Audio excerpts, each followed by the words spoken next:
Hey everyone, I'm about to drop Con off at the Borders and then get on the plane to go to Boston.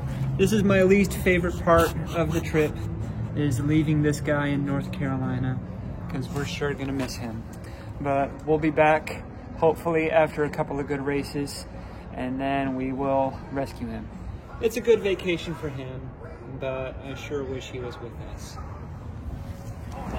Here's a view from the front of my hotel. There's the world famous Citgo sign there. And then if you look at the road, you can see the blue lines that you follow for the tangents. This is mile 25.2 about of the course. All right, it's Friday night. We're in the Hotel Commonwealth, and this is my gear flat lay for the 5K, which is tomorrow morning. I have this Heartbreak Hill Running Company singlet that says Boston on it, of course, and my 5K bib.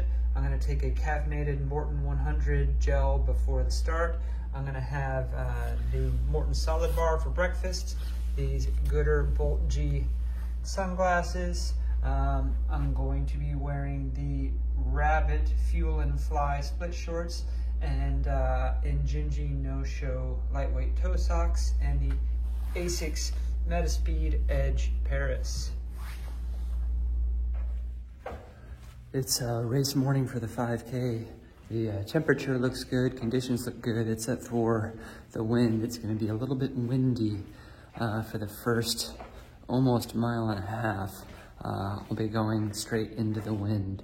So we'll see how that affects the 5K time. But hopefully I'm fit enough that I can still scrounge a PR out of it.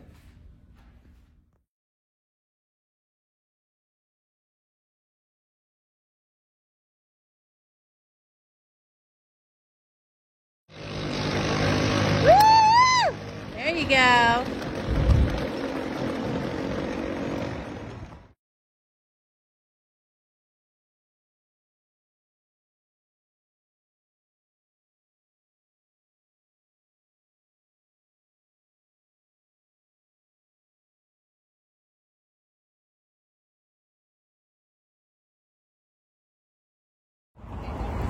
Okay, so I raced the Boston 5K this morning. Hey, got the Citgo sign in the background there.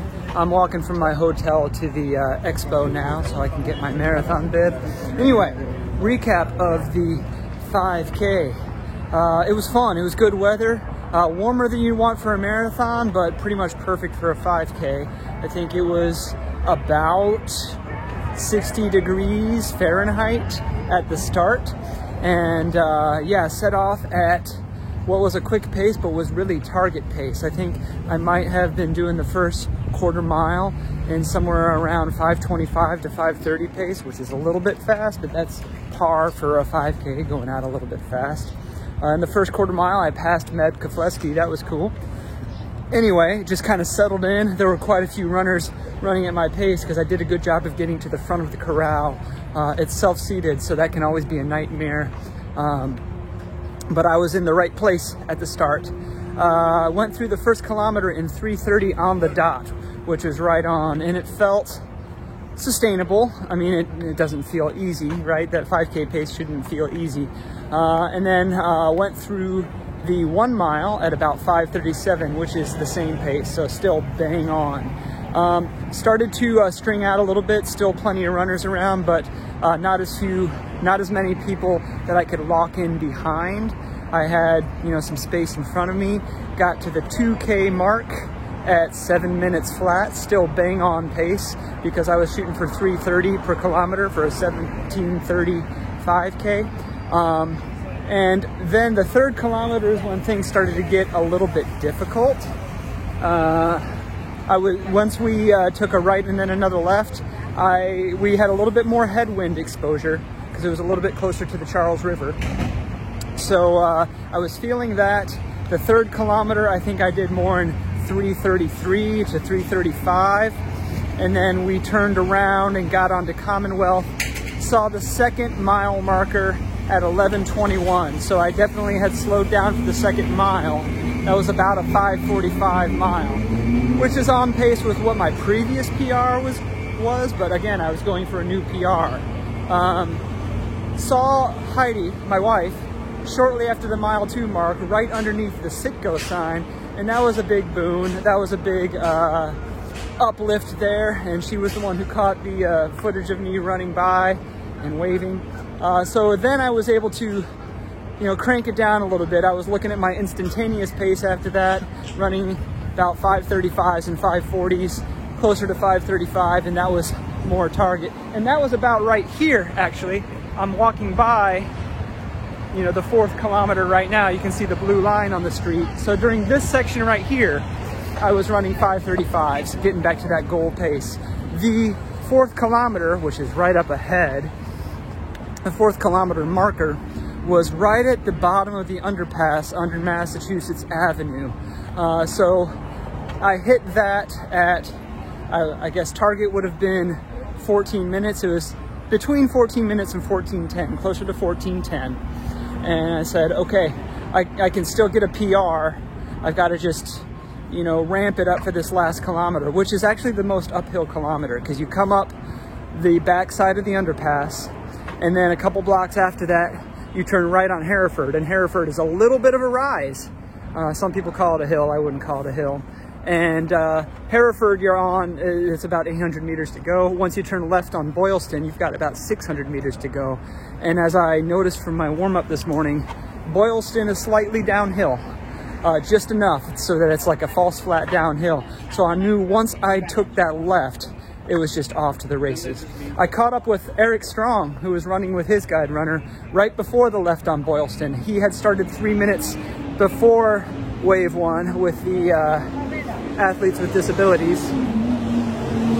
So left on Boylston, I started to feel that Boylston magic. You can see the finish arch from a long ways off on Boylston, even though it's far away. It's like 600 meters away. But I cranked it up, started seeing 5:10s on the watch, then sub-5 paces.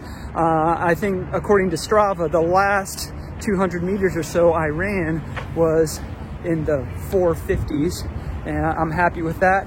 Came underneath the finish arch at 17:32 officially, which is a lifetime PR by almost 10 seconds, and I was over the moon with that. I feel like the 5K specific training ended up with the exact result I was training for.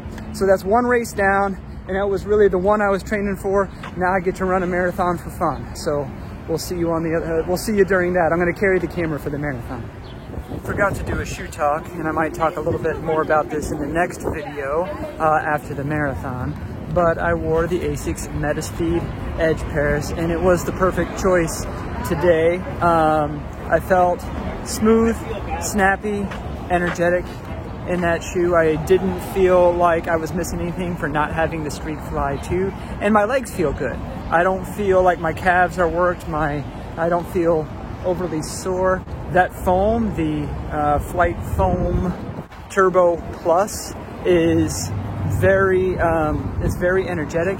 It's also a lot more compliant than you would expect. There's a picture I'll show here that was taken in the last 200 meters, and you can tell when I'm really picking up the pace, I'm very much a forefoot runner. And this is where I wear out all my shoes on the lateral forefoot, is because I was really able to compress that foam, and it has a really fast snapback, just with the way that carbon plate is angled and the way that Flight Foam Turbo Plus is very much a quick response tuned PIVA. So I'm happy I chose them. I was almost thinking about wearing them for the marathon too, but I think I want something a little more forgiving for that, and there might be a surprise shoe-wise on the marathon video. So I'll see you guys then. That video should be coming out in a couple days, by the way. Don't forget to like, subscribe, ding the bell for notifications. I'll see you on the next run, which will be the Boston Marathon.